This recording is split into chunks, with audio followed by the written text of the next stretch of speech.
Samantala, wala umanong nakikitang matibay na ebidensya ang National Bureau of Investigation o NBI na nakatanggap ng suhol ang ilang mga mambabatas at opisyal ng Bureau of Immigration mula sa kontrobersyal na Chinese national na si Wang Bo. Si Dina Pagibitan sa detalye.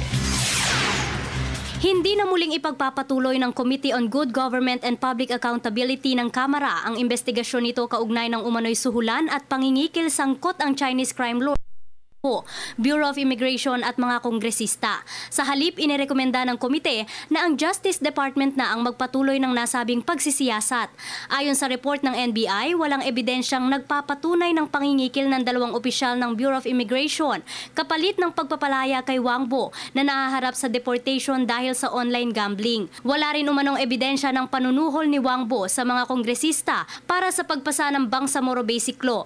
Layon sanang talakayin ng pagdinig ng komite ngayong araw ang kuha ng CCTV footage sa ilang opisina sa House of Representatives na tinukoy ni Christine Herrera sa kanyang artikulo na umano'y lugar kung saan nagkabigayan ng suhol sa pagitan ng kampo ni Wang Bo at mga kongresista. Ngunit hindi na nakuha ang CCTV footage dahil 5 araw lang daw ay binubura na ang mga kuha ng CCTV sa Kamara. 3 investigasyon na ang isinagawa ng komite kaugnay ng kontrobersiya. Para sa Telebisyon ng Bayan, ako si Dina Pagibitan.